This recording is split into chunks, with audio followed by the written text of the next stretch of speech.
How can the principles of free speech and safety coexist on college campuses? This question is at the heart of a controversy currently unfolding at Columbia University. In this prestigious institution, a storm of dispute has been stirred up, with Assistant Professor Shai Davidai finding himself at the center of it all. But hey, before we venture deeper into this storm, let's take a fun little detour, shall we? We invite you to join our wonderful community here at the World Stories channel. Go ahead and smash that subscribe button, and don't forget to ring the bell so you can stay updated on all our latest videos. Feel free to drop a like if you're enjoying the content, share it with your friends and family, and don't be shy to engage with us in the comment section. We love hearing your thoughts and opinions. Now, back to the brewing storm at Columbia University. Accusations of anti-Semitism are flying, protests are escalating, and the campus is becoming a crucible for the clash of ideals. On one side, there's Davidai, a Jewish and Israeli American who has been barred from parts of the campus due to his opposition to pro-Palestinian protesters. On the other, there are university officials and students who accuse him of endangering student safety. This hotbed of tension has sparked investigations, petitions, and even lawsuits, escalating to the point of arrests and a U.S. House probe on anti-Semitism. And caught right in the middle is Columbia University President Nemat Shafik, who has been attempting to strike a balance between upholding freedom of speech and maintaining a safe campus environment. Amidst all these, she's been accused of surrendering control to an anti-Semitic fringe and failing to protect Jewish students. This situation has prompted responses from a variety of political figures, each offering their own perspective on the matter. New York Rep. Ritchie Torres, a Democrat, has voiced strong criticism towards Columbia University President Shafik.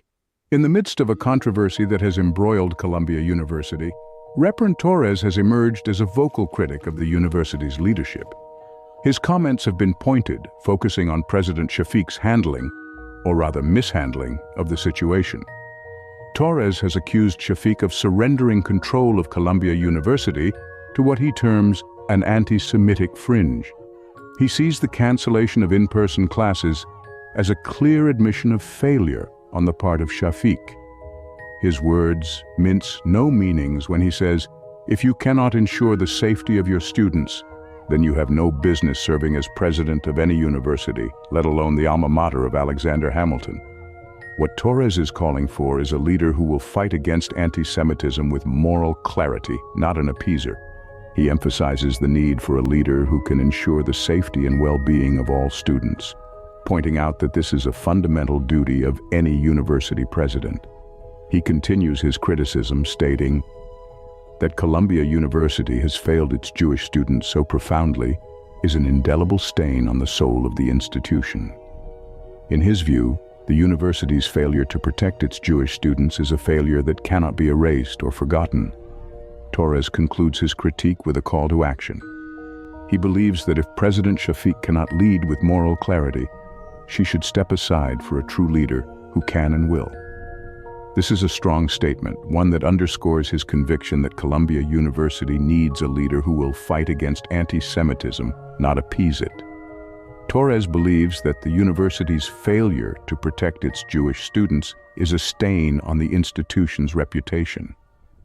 As we move forward, it remains to be seen how Columbia University's leadership will respond to this critique and whether they will take the necessary steps to rectify the situation. House Minority Leader Hakeem Jeffries has also spoken out about the issue, condemning the anti-Semitic rhetoric and intimidation happening on college campuses. As a representative of New York, where Columbia University is located, Jeffries' voice carries significant weight in this debate. Jeffries expressed his deep concern with the situation, stating, "The anti-Semitic rhetoric and intimidation deployed by some students and outside protesters on college campuses in New York City and beyond is completely unacceptable and deeply disturbing." His words reflect the gravity of the situation, highlighting the serious implications of such behavior. The House Minority Leader didn't stop there.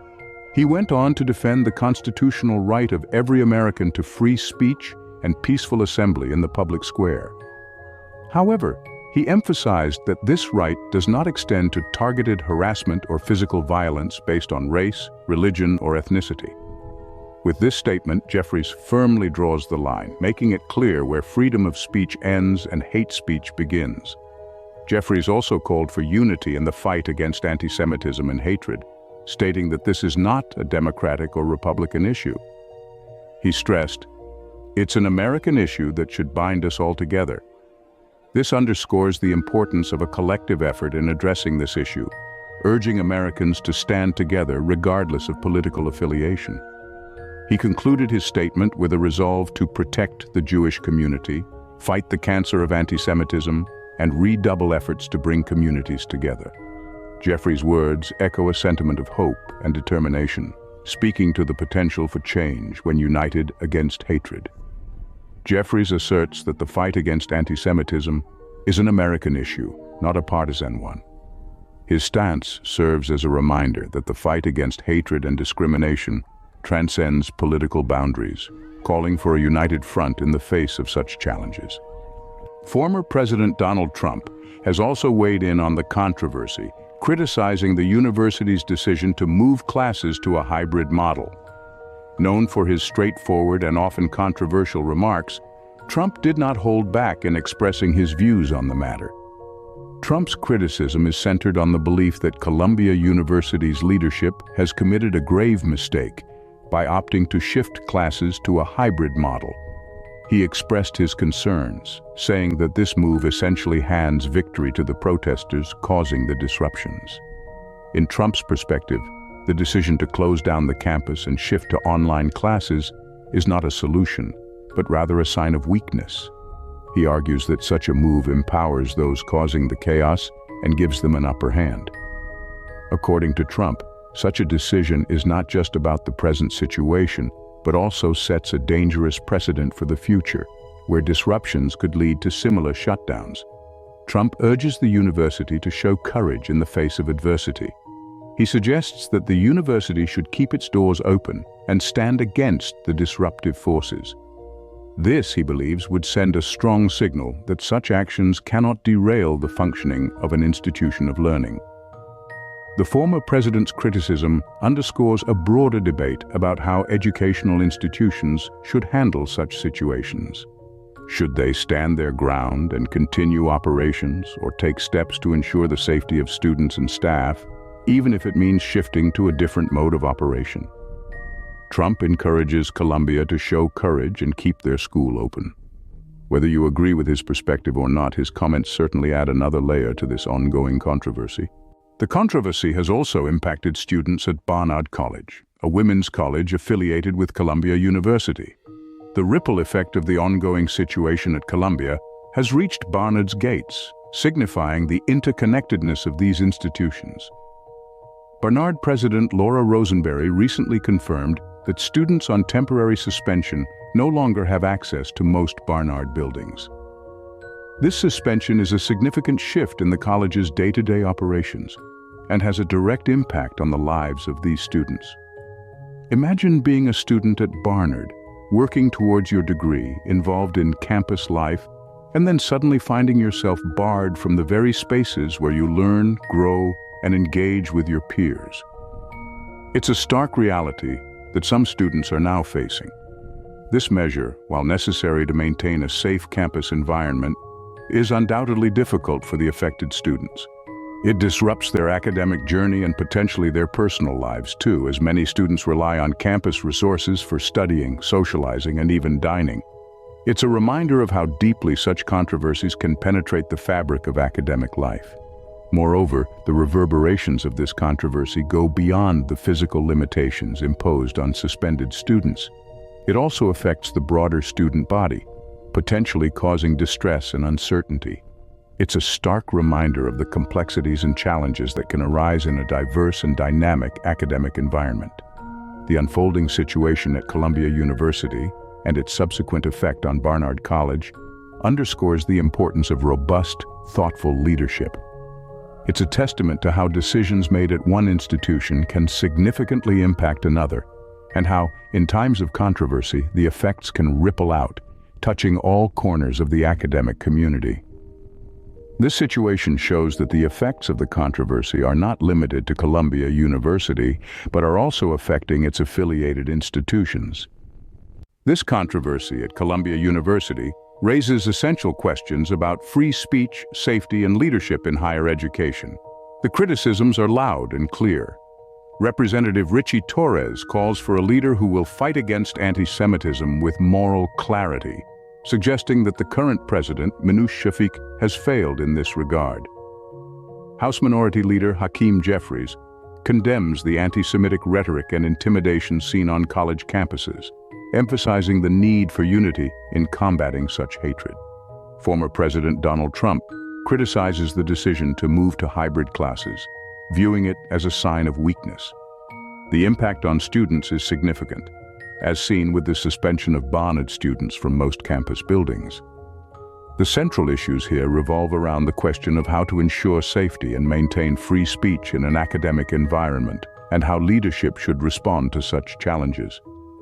As the situation continues to unfold, it remains to be seen how Columbia University will address these concerns and navigate the tense atmosphere on campus. Before we draw any conclusions, it's crucial to understand the root of the controversy at Columbia University. This requires delving into the complex and multifaceted issue that is the Israeli-Palestinian conflict. This age-old conflict, which dates back to the late 19th and early 20th centuries, is primarily about land and political control. It has resulted in countless lives lost and a significant impact on the lives of Palestinians, who often face restrictions on their movement, economic hardship, and ongoing violence. The international community plays a significant role in this conflict. Some nations have taken sides, while others have attempted to mediate peace, often resulting in more tension. The issue has spilled over into various spaces, including academia, where it becomes a topic of heated debate, often leading to incidents like the one we see at Columbia University. The Palestinian issue is a complex and multifaceted problem, deeply rooted in history and politics, which continues to fuel debates and controversies around the world. Understanding this context is essential to comprehend the events unfolding at Columbia University and similar institutions. It's a reminder that in our globalized world, conflicts thousands of miles away can reverberate in our local communities and everyday lives. In our pursuit of understanding, we must also examine the actions of the Zionist entity, which have been a topic of international criticism. The Zionist movement, born in the late 19th century, aimed to establish a Jewish homeland in Palestine, leading to the creation of Israel. Over the years, the actions and policies of the Zionist entity have stirred considerable controversy. The Zionist entity's role in the Israeli-Palestinian conflict is a contentious subject. Critics argue that the establishment of a Jewish state in a region already inhabited by Palestinians led to displacement, conflict, and ongoing tension. The policies of settlement expansion, the construction of the separation barrier, and the alleged violation of human rights have been sources of international contention. The international community's response to these actions varies widely. While some nations unequivocally support the Zionist entity, others condemn its actions, calling for sanctions and other measures. Regardless of perspective, the actions of the Zionist entity have undeniably contributed to the complexity and contentiousness of the Israeli-Palestinian conflict. These international issues highlight the multifaceted nature of the Israeli-Palestinian conflict. They remind us that the situation at Columbia University is a microcosm of a much larger global issue, one that continues to influence discussions, debates, and decisions around the world. Before we delve further, let's take a moment to introduce our channel, the World Stories channel, where we don't shy away from controversies. If politics and debates are your cup of tea, you've come to the right place. But we don't stop there. From the mysteries of lost cities to the wonders of nature, we've got you covered. Ever wondered about aliens, conspiracy theories, or peculiar creatures inhabiting our planet? Well, look no further. We bring you all of this and much more right here on the World Stories channel. Now we know you're eager to dive back into our content, but we have a little favor to ask. If you've enjoyed this video and want more like it, Don't forget to like, comment, share, and subscribe to our channel. And don't worry, we won't send the aliens after you if you don't. Or will we? Just kidding. But seriously, every interaction helps us bring more of the content you love. Don't forget to activate the bell so you won't miss our next video. We'd like to extend our heartfelt thanks for watching until the end. Stay curious, stay engaged, and as always, keep exploring with us at World Stories channel.